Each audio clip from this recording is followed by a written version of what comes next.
As usual, so before we start our Lamrim class, please set up or cultivate the proper motivation, because the teaching which is we are studying is a Mahayana teaching.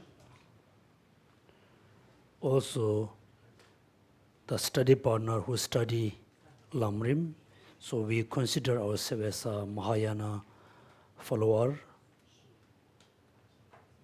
Therefore, at the beginning, everybody please generate great compassion towards all living beings.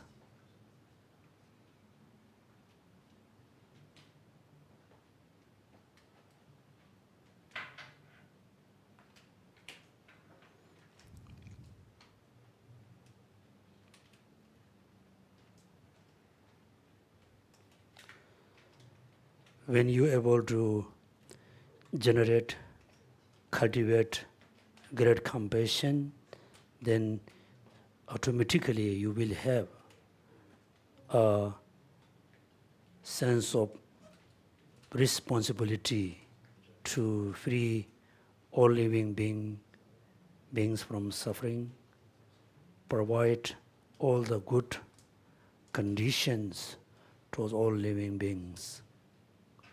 Therefore, wish to become a Buddha to benefit all sentient beings, generate bodhicitta.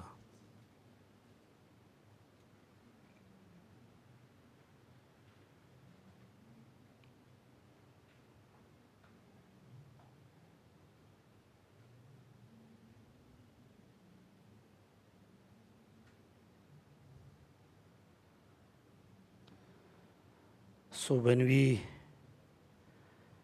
study Lamrim, study about great compassion, everybody thinks great compassion is very important, very necessary.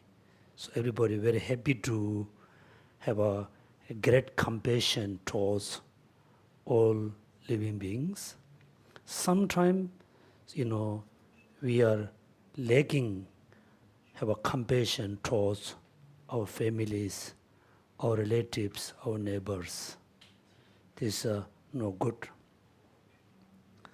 And also when we generate compassion, we wish to benefit all sentient beings. Also many occasions, we are lacking to benefit our own families, relatives and neighbors.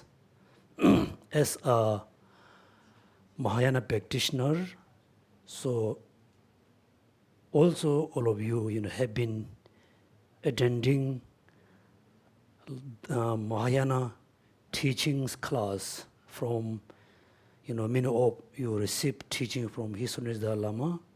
Also, all of you receive, Mahayana teachings from many other masters. You have been study the Mahayana teaching. You have been practicing the Mahayana path. But if you are not, really compassionate person, then your families or your wife, your husband, your brothers, your friend really think, you are not, pure person. Also they think you are very strange because you are receiving Mahayana teaching. Your mind is not Mahayana mind. Therefore, whatever we learn, so please, try to practice as much as you can. At the beginning, yes, we cannot practice that much. Still, we put effort to practice great compassion, bodhicitta, renunciation, sense of caring for others, sense of sharing with others.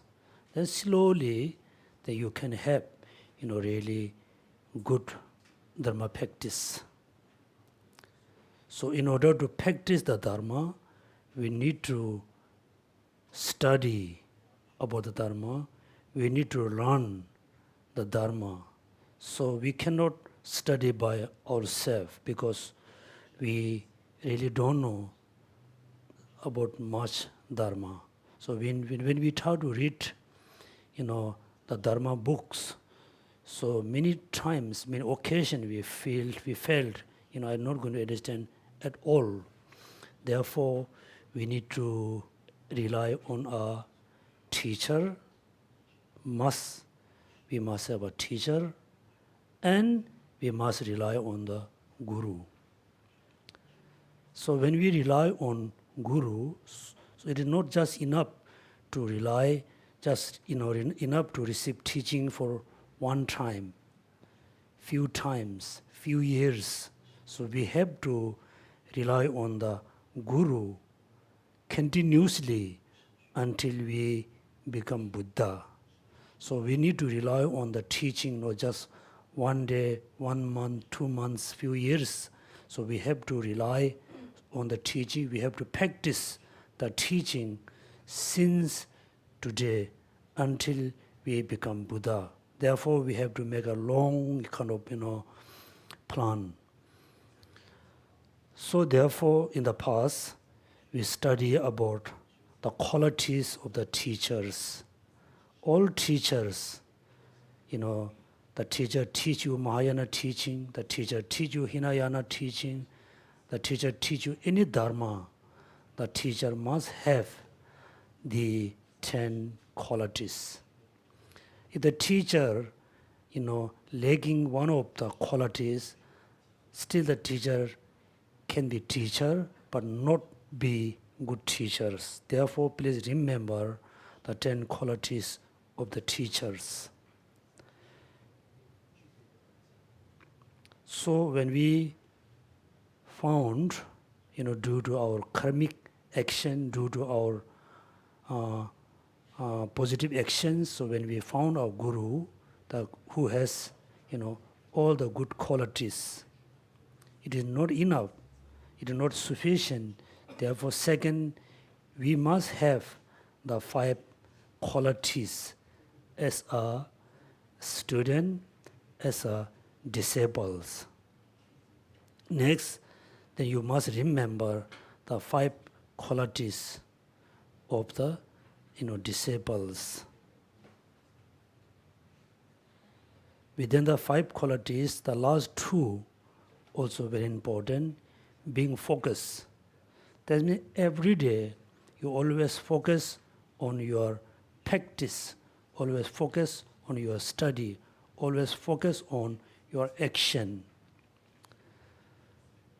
Usually in the morning, everybody does, some recitation, chanting, meditation, making some offering.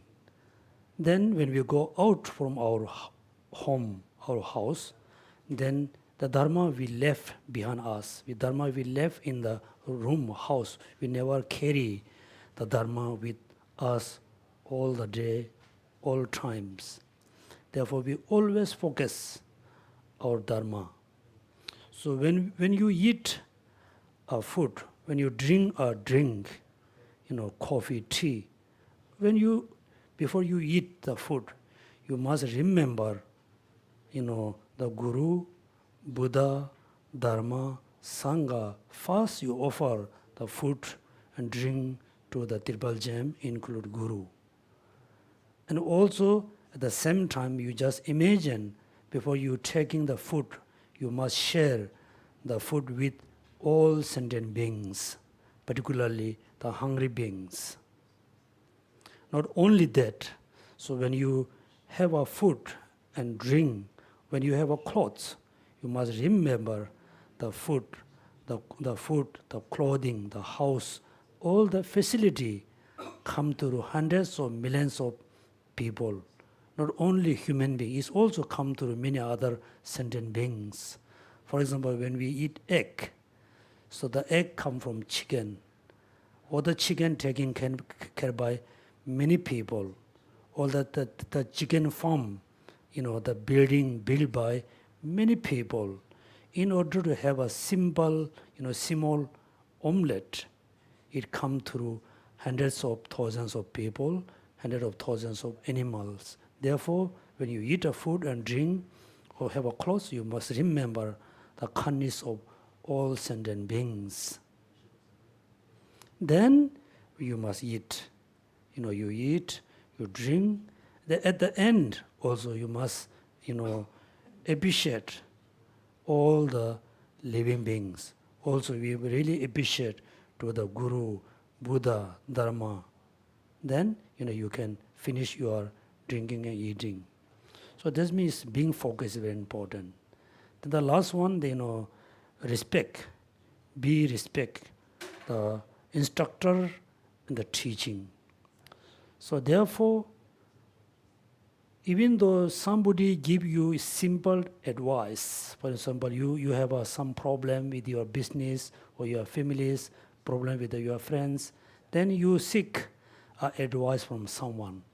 The person give you good advice since you really remember the person. Simple advice only benefit for this life. The instructor or the teacher not only teaching about how to happy in this life. The teacher really teach us how to happy this life, how to be happy in next life, how to achieve liberation, how to achieve Buddhahood, how to free from all sufferings and problem. That means the teaching is more important than the normal advice. Therefore, we must respect to the instructor, the teacher, the guru. Also, we must respect to the teaching. Therefore, so when you see, like a Dharma text, the text doesn't matter written which language. It is written in Chinese language, Vietnamese language, Thai, Malay, Indian, Chinese. Doesn't matter the language. You must have a pure respect as a Dharma text. Because the Dharma text is not just simple text. It teaches you, it explains you how to be free from suffering, how to achieve the ultimate happiness. Therefore, being focused and respect to the teaching and the teacher. Then, yes, the guru has all the good qualities. You have the right, qualified guru. And when you study yourself, when you analyze about yourself, then you can find, yes, I have the 5 qualities. When you analyze about yourself, if you think, oh, I'm lacking this quality, and try to gain, the quality, try to have the 5 qualities. Yes, then you see, I have a right gurus who has it's okay, feel free, if you move around, it's okay. So feel, look at, so you have 5 qualities. You are qualified student, the teacher is very qualified teachers. Now, how we can, rely on the teacher, how the teacher must look after the student. Now, we study about, how to rely on the teacher and how the teacher, look after the disciples. So we do the short revision. Then next we move to the bodhicitta.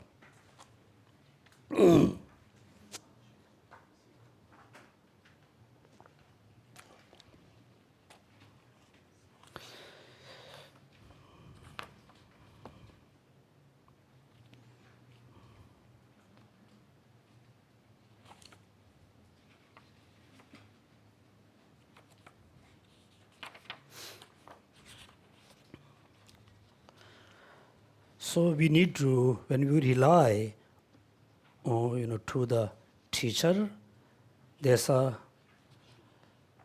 3 parts. How to rely on the teacher in thoughts and explain in the past, in 3 parts.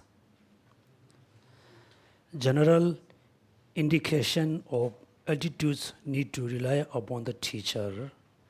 Number 2, particular training in the faith, the root. Third, remembering the teacher's kindness and being respectful. So, 3 are very important, please remember.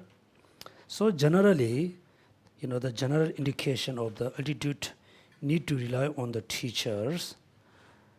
There's quotation that you should respect and serve the teacher with 9 attitudes. So, when you rely on the teacher, you have to rely on the mentally or physically. Then I think you remember the 9 mental attitude include into 4. Number 1, without looking at Lamrim, please tell me what's the number 1?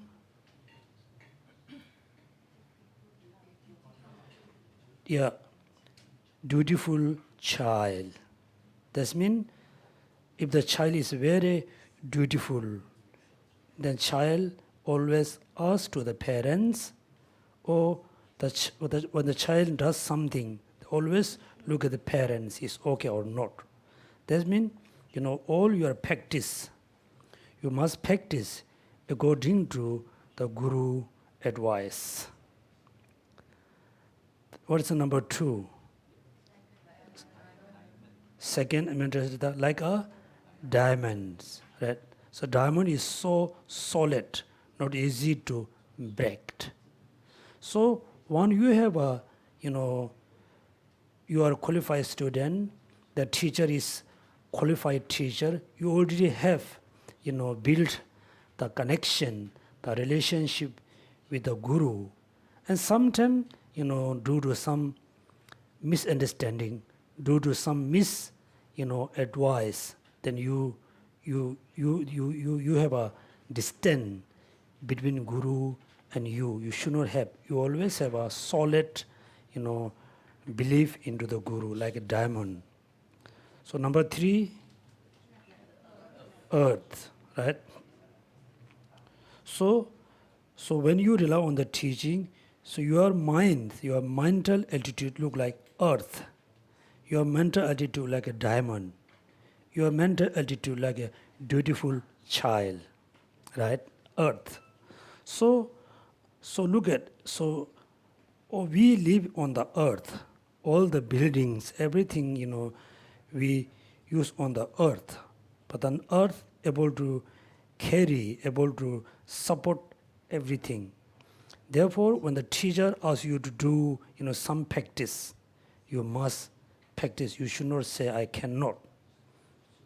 So what is then there's a quotation from the Geshe, right? Geshe. This Geshe is not, the Geshe we call the title. Geshe is the Guru. Between called Gewe Shenyen. Gewe Shenyen. The short word they put Geshe.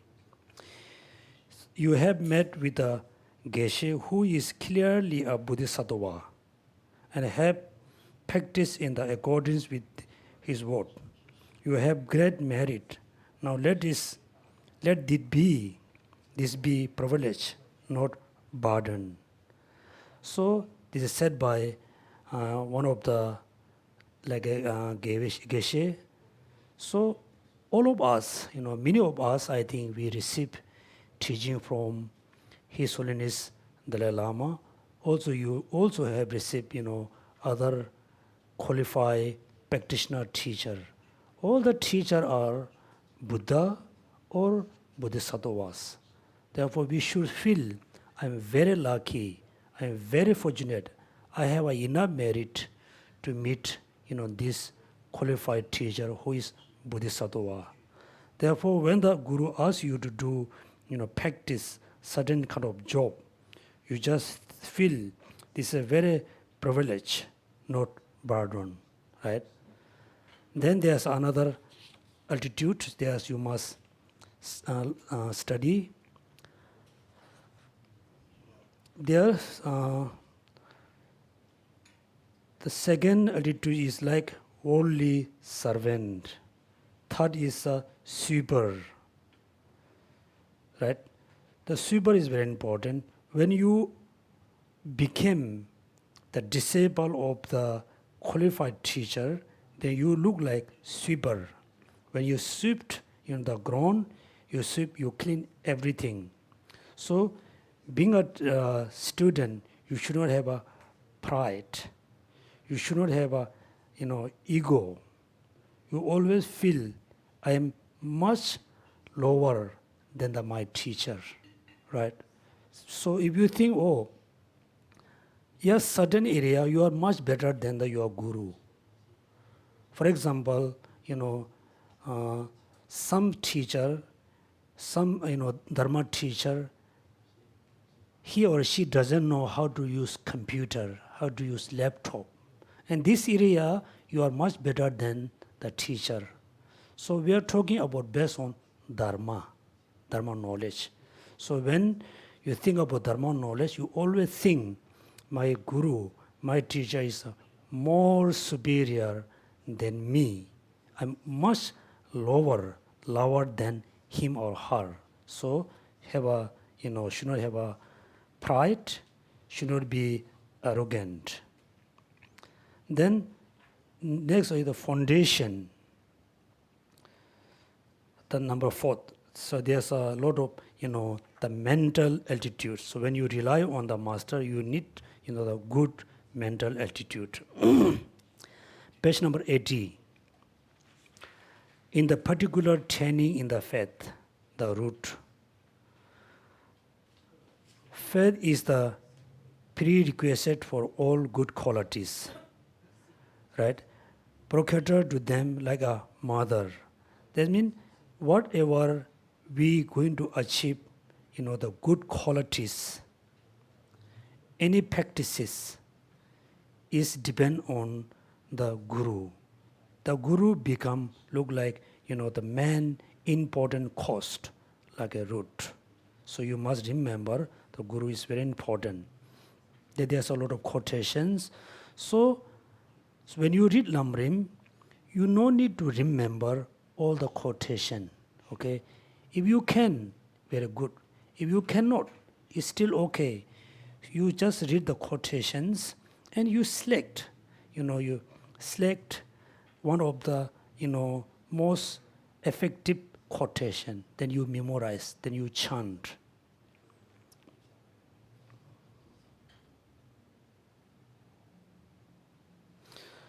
After the quotation, thus, in the light of what you gain when it is present and what you lose when it is not present, faith in the basics of all good qualities. So, all the dharma practice, all the dharma, the study is started from the guru. So, when you have a pure faith towards your guru, then you will gain, you will achieve all the good qualities. If you don't have a pure faith towards the qualified teacher, the qualified guru, then you won't get any benefit. You will have a lot of lost. Therefore, it is so important to remember, first, you must have a qualified teacher, then you must be a qualified student. Then when you rely on the teacher, so you must remember all the mental altitude. Particularly, you must think, if I seriously rely on this guru, I will have all the good qualities. I will achieve Buddhahood. I will become Buddha. If I'm not going to rely on the teacher and guru, I won't get any good qualities which can bring you to the liberation. Right? Therefore, it's so important to remember that the important relationship guru and students.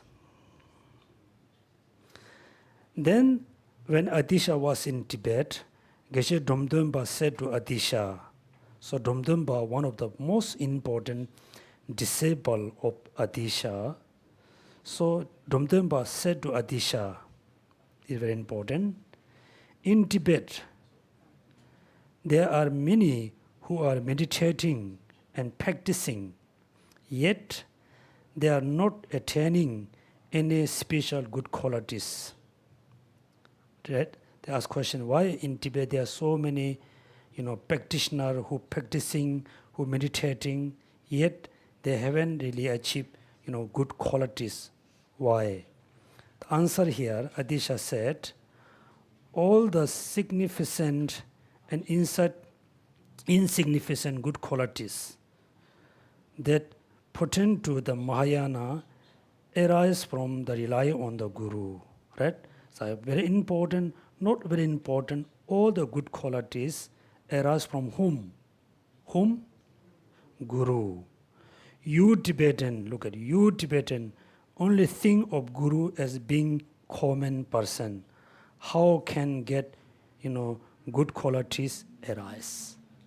So Adisha saw in Tibet that time there were so many practitioners who stay in the mountain whole life. But still, many of them cannot really achieve like a good qualities like Buddhist, become Bodhisattva, become Arhat, become Buddha. Then Ramdamba thought, what happened? What's wrong? Then Adisha saw the problem. You Tibetan only think of gurus as being common person. How can good qualities arise? Then again, when someone asks, elder Adisha in the loud voice, Adisha, please give an instruction. Then Adisha, he laughed. Ha ha ha, right? My hair is very good. I can hear very clearly. You no need to speak very loudly. My hair is very good. For me to give person instruction, you need faith. Faith. The faith is extremely important. Right? Therefore, he received teaching from many masters. Still he thought, I cannot achieve anything. Then he requested to Adisha, please give me instruction, important instruction. Adisha said, what he said? Faith. Faith towards whom? The Guru. Right? Faith is extremely important. Then here, look at, in general, faith is for many types. What's the number one? Faith in the three jewels. We everybody know, right? Faith into three jewels. Then number two, faith in karma. Number three, faith in Four Noble Truths. So, there's a different faith, the meaning. When we have a faith into three jewels, Guru as a Guru and Buddhas are as a guide. All the instruction, teachings are like a medicine, right? Medicine. Then Sanghas look like the nurse. All the Gurus and Buddhas look like doctor. All the teachings look like medicine. The Sanghas look like nurse. So, when you rely on the Guru and Buddha, you are not just seeking, blessing.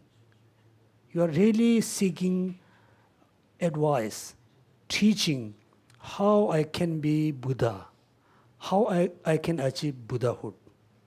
Right? So when you rely on the Guru and Buddha, you should think those are my guide. He or she can guide me how to free from suffering, how to achieve Buddhahood, how to liberate it. Then when you have a faith in Dharma, you should think this Dharma, the books is the we call conventional Dharma. The actual Dharma is the meaning. For example, bodhicitta, compassion, emptiness, renunciation, sixth perfection. Those are the real Dharma. Right? For example, when you receive instruction from the doctor, yes, you have the prescription. If you just read the prescription 100 times, it cannot heal the sickness. It cannot cure the sickness, right? If you read the prescription 100 times, it cannot cure the sickness. Can cure or cannot? Cannot. So exactly what we have been doing. Every day we are reading the prescription, right? Every day we read in prescription. We always recite the prescription, right? So we never try to buy the medicine, try to eat the medicine. This is our big problem, right? Therefore, in our life, it is good to attend, many teachings. All the teaching, we just, receive, only receive. We must receive, we must study, we must practice. Otherwise, you look like become, collector of the prescription, right? And your house has maybe a lot of prescription in Chinese language, Tibetan language, English language, so many prescription there. When you have free time, you read the prescription. You never try to eat the medicine. This is a big problem, right? So we always happy to read the book. We are always happy to do chanting recitation. That means we are just happy to read the prescription. We are not, serious about taking the medicine. Therefore, the real dharma is the practice. Clear? Practice, practice. Then, Sangha. So, Buddha's gurus are our guide. All the teachings are look like prescription and medicine. Then you must know how to rely on dharma. How? That means you not use the lamrim as your pillow. You rely on the lamrim. You sleep on the lamrim. You feel cold. You put lamrim on the chest. It doesn't. You not the meaning rely on the teaching, right? How to rely on teaching? Oh, I have anger. Anger is no good. I have a hatred. I have so many emotional problems. This is no good. How I cure this emotional problem? Then rely on lamrim. Rely on the Buddha teaching. Read the Buddha teaching. Practice every day. That means you are rely on the dharma, right? So also good, you keep all the dharma books on the altar. You make an offering, do prostration, which is good, but you cannot get that much benefit. Clear? So that's why rely on the dharma, sangha. Then faith in the karma. So how we can have a faith? Faith means fully believe. Okay? Faith is kind of belief. You really need to fully believe in karma. Yes, little positive karma give you little positive impact. Middle types of positive karma give you middle type of positive impact. Great amount of positive karma give you great impact, great positive impact.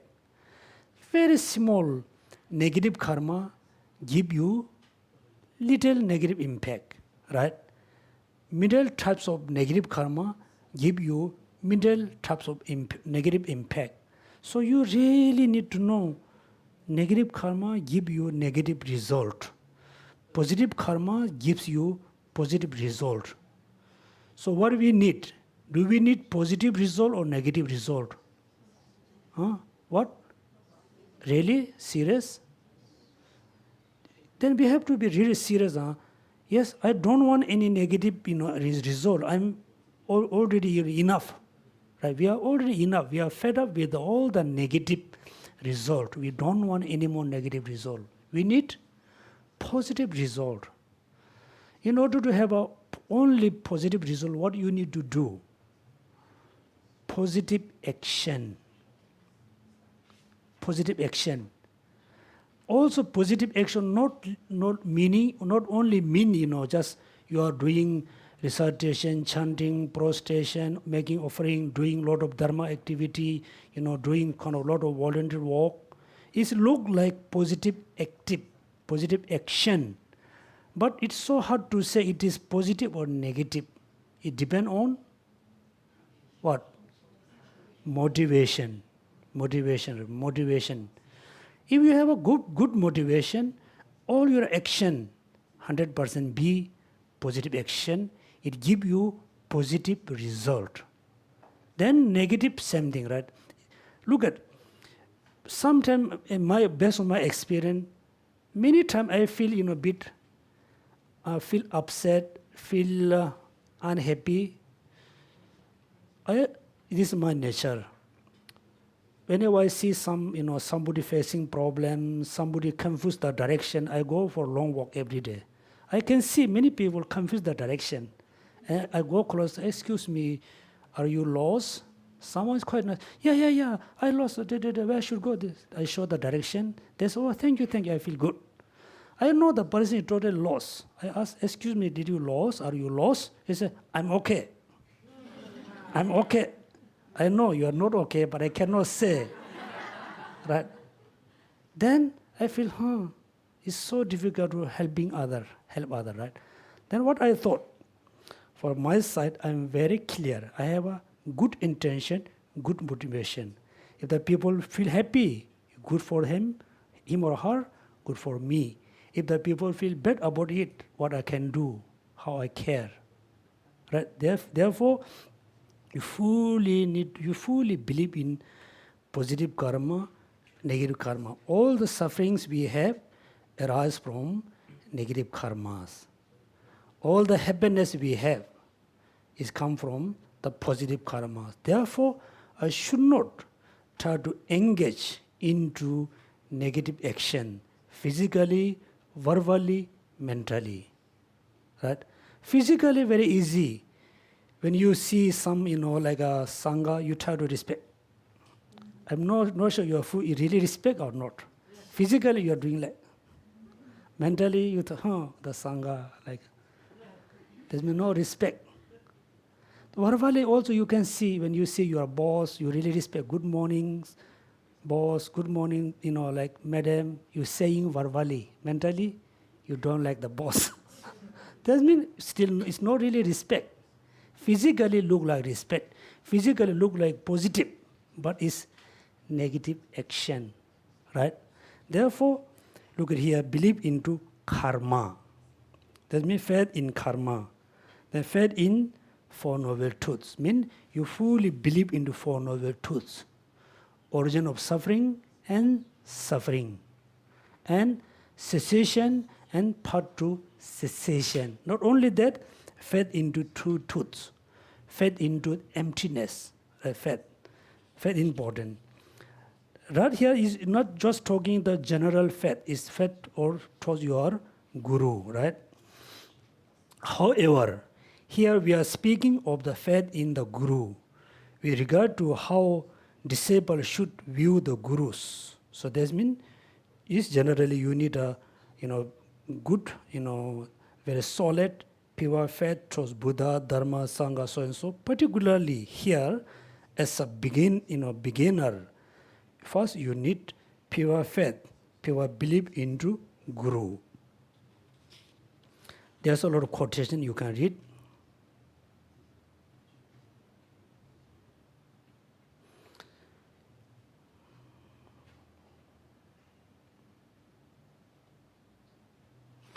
There's a question.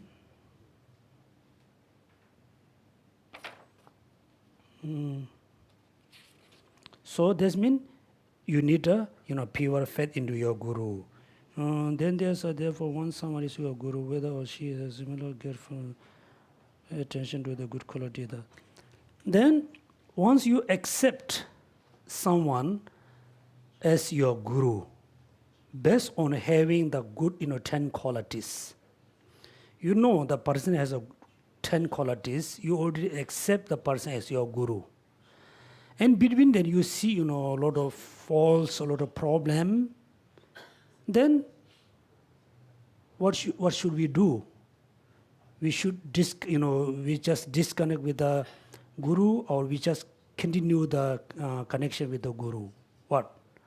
If the person doesn't have any, the 10 qualities, if you already have built the relation or connection with the person as a guru, then still you can reject. Because you accept the person without having all these qualities. Right? Sometimes, yes, we can see the person has all the good qualities. Due to some misunderstanding, due to some reason, we can see some faults and problem. That moment, you should not think about the faults, problem side. You think more from the positive side, right? Why? If we really need a guru who has only positive qualities, and this moment that we cannot get any guru, right? The guru must be Buddha, right? Must be Buddha. So yes, it's a good, if we have a guru who are Buddha, but in order to receive the teaching from the guru who are Buddha, we need great amount of merit we don't have, right? I told you every year we have a emphasis, right? The car F1, right? When you look at the cars has a really good quality. It's super fast. Then you thought, wow, it's so good. I want to buy it so fast. If somebody asks, where are you going to drive this car? Can you drive in Singapore? Cannot. It's only 50 and so 27 kilometers, right? You can finish within 1 hour. Even though you have the car, you need the ability to drive the car. Otherwise, the car become useless, right? Useless. Same thing, therefore we really need, yes, the teacher has all these qualities. Also, you can see some problems, some faults. Then you need to ignore. You mostly look at from the positive side. If that person doesn't have, 10 qualities, then still you can reject. It's okay. Then there's some questions. I saw some question here.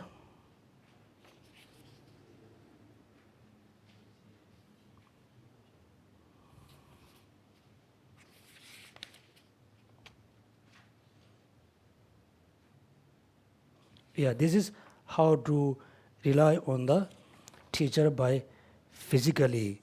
And second, you must have a pure faith to the guru. Then, rely through the mentally and physically. Now, the page number 84. How to rely in practice. What need is there to say much here? Do whatever please your guru, eliminate all the displease them. Analyzing this, stop it at it. That means, you do whatever your guru is going to be very pleased about, should not do whatever your guru going to be displeased. Then there's a quotation. In brief, you must strive to achieve what please your guru and eliminate what displease them. The three venues to achieving what please your guru are, there's a three. Number one, can you see what's the number one? Yeah, offering material gifts. Number two, speech. Number three, accordance with their words. Three were important, right? When you have a guru, first, offer the material gifts. Not necessary. So it's good if you offer, things to your guru is good. Then, number two, respecting, serving the body and speech, right? Then number three, practicing accordance with their words. That means there's three things you can do for your guru. Rely on the teacher by way of respect material things serve as a practice. Right? That means you can offer things to your guru. This is, I think, very confusion words. Many people used to have this problem. When they see how to rely on the teacher, then offering gift, right? That's why many, I'm not sure another master, many Tibetan master who went to China, who went to Taiwan, who came to Singapore. They then say, I'm Rinpoche, I'm this Rinpoche, I'm very qualified teacher, I have this, reincarnation. Then people just believe. Then since the person, the group, accept the Rinpoche as a guru, right? Then slowly the guru asks, okay, now I'm your guru, you are my disciple. You must offer me your everything. Then people believe. They offer all the money, jewelry. Then finally the guru disappears. These are very confusing words, right? Not necessarily you have to offer. If you offer is good, why? Because in order to practice Dharma, you need to accumulate merit, number one. Then why I have to offer things to Guru? Why not is enough to offer to Buddha, Dhamma, Sangha, other things, other being? Then there's a lot of, teaching, mention, the offering you offer to Guru, offering offered to the Buddha, which is more superior. Offering Guru is more superior than the Buddha. There's, I think, a lot of, logics and reasoning.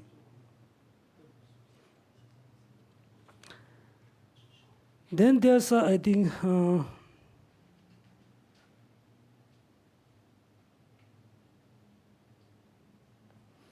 at the last quotation you can see, furthermore, the student perspective different from the guru perspective. The student must do the offering because the guru are the supreme field through which the student accumulate the collection of merit and sublime wisdom. So there's a two different perspective. When you make offering to the guru from the student side, thinking, I want to offer this offering to my guru in order to accumulate merit. This is their intention, right? Because the guru are the supreme field through which the student accumulate the collection of merit and sublime wisdom. However, the guru must not take the gift into consideration, right? Now you can see here, Lama Tsong-kha-pa said, the guru must, offer things to your guru in order to accumulate merit. So this is the student from the student perspective. So what guru must do? However, can you read the sentence? The guru direction, right? Yes, the student can offer the gift to the guru, but the guru should not take the gift into consideration. It's very important. Therefore, among the students, someone always offer a gift to the guru, someone doesn't offer anything. Then slowly, if the guru take as the gift as a consideration, then the guru always have a close connection with the person who offer thing. The guru have always distant with the person who not offering anything. If you have this kind of person in your life, okay, if you have this kind of guru, then you consider he or she is not pure guru, because he or she, take the gift into consideration.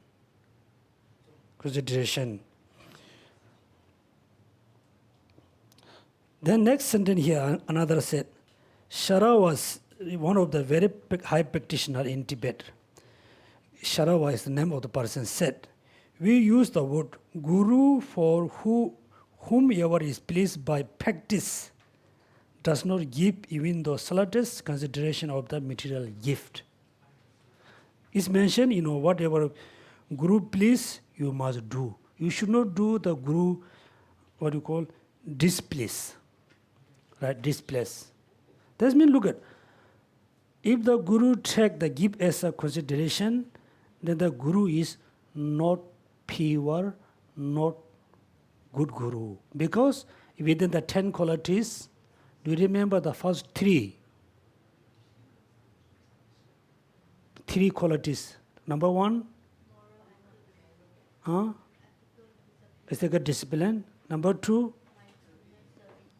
number third, thoroughly pacify. This means the Guru must be ethical. The Guru must have a good, practice of meditation. The Guru must thoroughly pacify all the negative. Right? This means the Guru should not consider about the thing offering. Then look at Guru, for whoever is pleased by practice, does not give even the slightest consideration to material. This means when you check, my Guru is very happy when I study well. My Guru always happy when I practice Dharma seriously. If the Guru is very happy or you are study, you are practice, then you consider, my Guru is quite good. You are a very serious student, you always practice well, study very well, practice seriously. You don't offer gift to the Guru. If the Guru not so happy, then the person should not think is a good Guru. The Guru always pleased by your study, your practice, not your gift. Right? Gift. So, in my case, make sure, I'm not saying I'm, very good practitioner. I'm not good practitioner at all. Yeah, you can say I'm good teacher, not good practitioner. Since I came to Singapore, it's been almost 5 years. I'm really happy when students study very well, practice, seriously. I'm very pleased about it. I don't care, who, offer me like give food, money, clothes. I don't care. I'm really care about study and practice. Study and practice. Because and why? The food only for this life. The clothes and gift only for this life. The practice for many lives until become a Buddha. Right? Therefore, from my side, I'm always very clear. From my side, I never have a discrimination between, my study partner who always bring me food or clothes or money, bring here and there, who doesn't bring me anything. He doesn't offer anything for me. I don't have any discrimination. I always, look equally. That means I try to, not take the gift into consideration. I try to take consideration with the practice and study. Clear? Okay. Now, there's a few questions. Who does the opposite? Please remember all this sentence. For whomever is pleased by practice and does not give even the slightest consideration to material gift, then you consider, he or she is a good Guru. In Chinese, you can say, Han Hao. Then Guru, Sang Si, Han Hao Sang Si. Right. Look at next one. Ones who does the opposite is not suitable to be a Guru for those wishing to achieve liberation. Right? So we wish to achieve liberation, we need a Guru who are very pleased about our study and practice, not pleased about our gift. Someone is opposite, then we should not consider he or she as our Guru.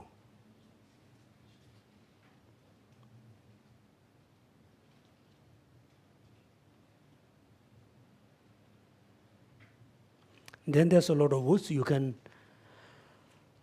read. There's one question, I think we must finish this one.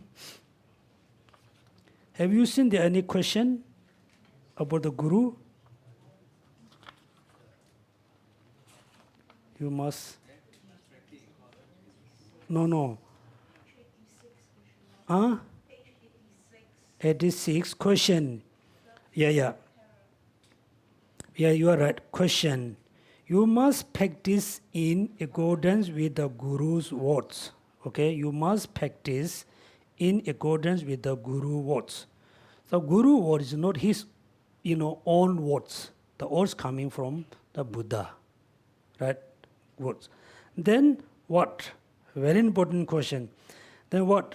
If we rely on the Guru and they, oh, no need to read, huh? You will memorize. Then what? We rely on the Guru and then lead us to incorrect path or employ as activity that are contrary to three vows. Right? Look at. So we must practice accordance with the Guru's advice, Guru teaching. Then what happened? If rely on the Guru and the lead us to an incorrect path, employ as activity that are contrary to the three voice, should we do what they say? Right? So let's say we some due to some reason everybody accept very famous Tibetan Rinpoche as our guru. Let's say example, everybody accept. Then Guru say, oh, you must go and buy like a beer, whiskey. Will you go for buying whiskey? What? You're not going, then you break the Guru's vows. Right? If the Guru asks us to go and buy beer, we should not. Because we can see it is against with the vows. Then we not really consider, we not practice according to the Guru words. Then here, reply. With respect to this, Guna Parvat Sutra on the disciple state, if the abbot here referred to the Guru. If the abbot instruct you to do what is not incorrect with the teaching, then what are the words? Refuse. You can say, no, I'm not going to buy beer. I'm not going to buy whiskey. Even though I know you are my Guru, you can say, I'm not going to buy. You must refuse. Also, the text, the Cloud of the Jewel Sutra says, with respect to virtues, act in according with the Guru words, but do not act in according with the Guru word with respect to the non-virtues. When the Guru says some do non-virtues thing, you should not do. Therefore, you must not listen to the non-virtues instruction. The 12 birth story clearly give the meaning of the not engaged. That is, however, it is improper to take the Guru's wrong action as a reason for subsequent misbehavior, such as disrespecting, reproaching, and despising the Guru. It's very important. Yes, somehow we met a Guru or received the teaching. Slowly we notice he or she is not the correct Guru. That we refuse. We should not follow his or her advice. But we should not really do a lot of criticizing. We should not say so many bad things, because we practice Mahayana path.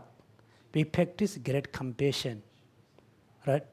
So this means we must refuse, we must reject, but we should not, do a lot of, should not say a lot of negative thing about him or her. Also, it causes us negative actions. Just live as a, normal. So this is now I think, very clear about the Gurus.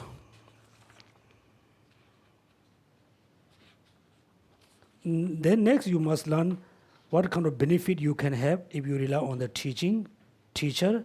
Also, if you don't rely on the teacher, and what kind of faults you can have. This you can do as a homework. Okay, next, Bodhicitta, right? Volume 2. Okay. I think there's a quotation from one of the Geshe.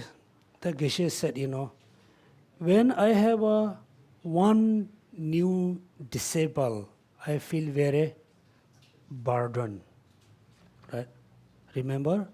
When I have a new student, I feel very burdened because he has a big responsibility.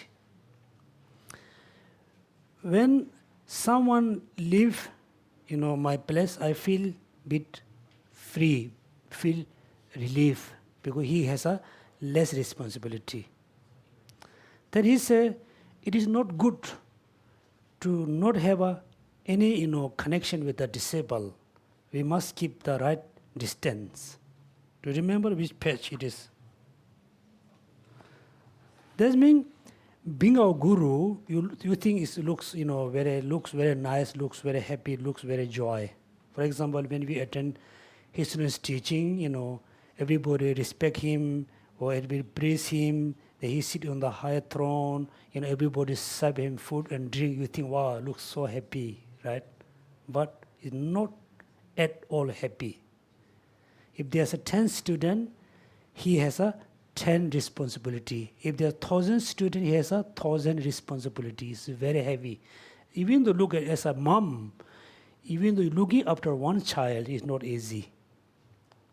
So, what parent has a responsibility to give a proper education, proper food, clothes, house, and finish. Get married, then finish, right? Looking after a student, not just looking after 1 year, 2 year, 10 year, 100 years, have to looking after until they become Buddha. Then he says, feel so burdened. And somebody leave, he feel reliefs. But it's no good to have a not connection at all. Must keep a distant. That means the student and guru has a connection. Should not keep the connection too close. No good. Should not keep too distant. Cannot benefit anything. Therefore, when we have a guru, we must have keep the right distance. Should not too close. Then you can see a lot of problems and falls. If you keep too distant, you cannot benefit anything. That's why you must have a right distance. Okay? This is the volume 2, then you can find the words. Okay, next, bodhicitta, great compassion. So how we can generate bodhicitta? Then great compassion. Mahayana is the root of, rooted by great compassion. Showing that, page number 28, showing that the root of the Mahayana path is compassion. Please remember. If you consider yourself, I follow the Mahayana path, I follow the Mahayana tradition, be compassionate. Have a compassion towards everybody, particularly with your family. Then why compassion is so important? Can you read the 3 sentence? Number 1, compassion in the beginning. Number 2, in the middle. Compassion at the end. Okay, you must read this sentence and try to remember. I said, last Lamrim class, until 2020, right? 20, monthly, we will have a test exam.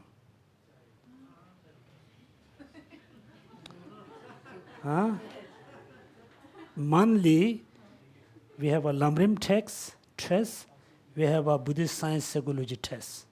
It's very simple. I will give you, paper. I ask, please read the definition of something. Please read the meaning of, showing that root of Mahayana path is compassion. 3 parts. What are the 3 parts? You need to read. Right. I ask you write few things. Then I said, okay, please bring with you, correct yourself. Look at Lamrim, you correct. If you did wrong or right. Then next time, you pass me the result. Then I can see how your study is going. So therefore, have to be very serious. It's okay to have exam? No. No or okay? Do you remember the 6 mental altitude? Dutiful child. Like a diamond, like a earth. Okay, I want to ask you to go buy beer, okay? I will ask you to give a test, have a test. Is okay? No? Then you don't have the mental altitude. Definitely, no, I'm not joking. Definitely we will have a simple test. Now look at, so this we have to go very slowly. Importance of compassion in the beginning. Before we start Mahayana path, we need to practice compassion at the beginning. Not in the beginning, also in the middle. Not only beginning in middle, also we need to practice compassion at the end. Compassion. Once you look at, once your mind is moved by great compassion, you will definitely make commitment to free all living beings from self-existence. So when your mind moved by great compassion, then what will happen? You will definitely make the commitment. Commitment for what? Free all being from self-existence. That's why first you need a great compassion, then your mind moved by great compassion. Then you have a commitment. For example, when you see someone is totally suffer, then suddenly you have a great compassion. Then your mind is moved by great compassion. Then you have a commitment. Then you have an action to help the person, right? First, great compassion. If your compassion is weak, if your compassion is weak, you will not what? What not? No, you will not make a commitment. That's why we must have a commitment, therefore we must have a compassion. The compassion must be very strong. It's not enough to have a compassion. You will not. Therefore, compassion is important in the beginning because feeling responsible to free all being require great compassion. And because if you do not take on this responsibility, you are not ranked as a Mahayana practitioner, right? First, you need a great compassion, then you must have a commitment. So, in order to have a commitment, you must have a strong, solid compassion. With compassion, not enough to make a commitment for free all living being from self-existence. Therefore, because you do not rank of this responsibility, you are not ranked as a Mahayana practitioner. First, you don't have a great compassion, you cannot make a commitment. If you cannot make a commitment, then you won't take the responsibility. If you don't take the responsibility, then you cannot have a name of the Mahayana practitioner, right? If I ask you, are you Mahayana practitioner? No. Which tradition you follow? Yes, I follow Mahayana tradition. I follow Mahayana teaching. I am not yet Mahayana practitioner. Right? So, in order to become Mahayana practitioner, what you need to do? You need to practice great compassion. When you have a great compassion, then your mind moved by great compassion. Then you have a commitment. When you have commitment, it's not just commitment, you have a responsibility. For example, many people say, have a commitment, say world peace. They just commitment, not doing any action. That's a responsibility. When you have a responsibility, then you can say, I am Mahayana practitioner because I have a great compassion. Clear? Therefore, Venerable Shariputra, The great compassion of the Bodhisattva is inexhaustible. Why? Because it is prerequisite. Venerable Sri Buddha, just as a moment of the birth is the prerequisite for the life force of the human being, the great compassion of the Bodhisattva is the prerequisite for the correct teaching of Mahayana. That means when you have a breath, then you have a life. When you have a life, then you have a other kinds of what do you call, other faculty can be function. If you don't have a great compassion, then other practice cannot be Mahayana practice. Manjushri, what is the motivates the Bodhisattva deeds? What is object? Manjushri said, Devaputra, great compassion motivates the Bodhisattva deeds. Its object is living being. Okay, so the next, now you must remember the importance of compassion in the beginning, right? So look at every day when you woke up in the morning, you just think, I'm so lucky, I'm still alive. Look like, this moment, how many human beings on the planet? 7 billion, right? More than 7 billion. It look like, all 7 billion people are like walking, rushing. Someone collect today. Someone already collect yesterday. Someone will collect tomorrow. Look, everybody walking, somebody collect. Mean that. It's just, we are just walking. We never know when we collect.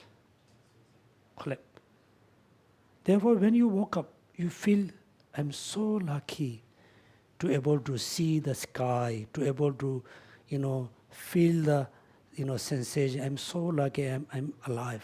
But there's no guarantee, I won't die tonight, this afternoon. Therefore, I should not do any bad things. I do only good thing. How I can do good thing? First, I must have a compassion towards all sentient beings. Then, whatever I do, in the afternoon, in the evening, until tomorrow, I will do everything motivated by compassion. Compassion, right? Compassion. Then, so you are practicing compassion for whole day. For example, some of you work for the company. You should not think, I have to go to the company for work. Otherwise, I cannot get the money. You should not think, I go to the company, for work. The working can benefit many sentient beings, motivated by compassion. So when you see your friends or family, you should go with the great compassion. That means 24 hours you can practice compassion, right? So it is not, nice to say in the publicly. In the Tibetan tradition, all the high practitioner, when they go in toilet, in Tibet we have a free toilet, right? When they go toilet, they also dedicate, the urine to benefit many sentient beings. Some, sentient being like urine. Some sentient being like what? Other things. So when you go toilet, you should think, I'm giving this to benefit all sentient beings. So therefore, Dalai Lama said, it's very good. You can compassion practice anywhere. Even though when you sit on the toilet bowl, you can sit compassion. You practice compassion. That moment you visualize Bodhisattva was no good. Right? Look at compassion, you can practice anywhere. Another important, when you practice compassion, when you practice dharma, when you practice bodhicitta, you should no need to know other people. I practice dharma. Be normal, be simple, do proper practice. And also I said many times, it is good to recite mantra. When you go on the bus, MRT, no need to show mala. You no need to count the number. You just do recitation in your mind. Okay? So therefore, what I said, whatever we learn, we must practice. Whatever we practice continuously, seriously. So when we die, when we passing away, then we will have something carry with us. Otherwise, look at, since we were born, we really don't know anything. Our parents raised up. They sent us in school, university. Then we finish our, complete our education. First, we are very rushed to finish our education, university, college. When we finish our study college, then we are very rushed to have a job. When we have a job, we are not happy with the job. We are not happy with the money. Yes, somehow we have a money, we have a house, we have a car, we have everything. Still, we are not happy.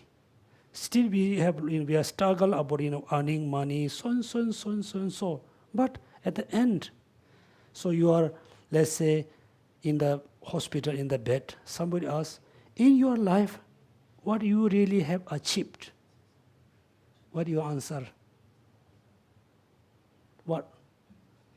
You can say, I have a good house for my family. I have a little money for my, children or my relatives. It's not your achievement, right? You're not achievement. So when we go next life, then nothing. Therefore, we must practice every day, seriously try to achieve something in this life. When we live this life, when we go to next life, we try to live this world very happily. Think, for example, you have a lot of money in your bank. So when you go to other country, you cannot bring all the cash. Now what you can get? You can get the credit card. Very simple. So when you go to next level, you can get the credit card. No need to bring all the cash and things. Then still you can use the credit card. What look like the positive karma, big credit card. You can use for many times. Okay? So it's very serious. Since next year, we will definitely have a exam monthly. Exam is very simple. I will read the sentence, ask you to write. Second, ask you to correct. Third, ask you to bring here. Then I will see. Okay? Then, who not going to give test? There's a $50 fund. And the $50 we go for tea and coffee after exam. It's joke, no fun, but definitely have an exam. Okay? Thursday and Saturday. You study. This is a problem, okay? We never study. You're talking about the day. What's the point to asking the date? So first you study, I will finalize the date and the chapter.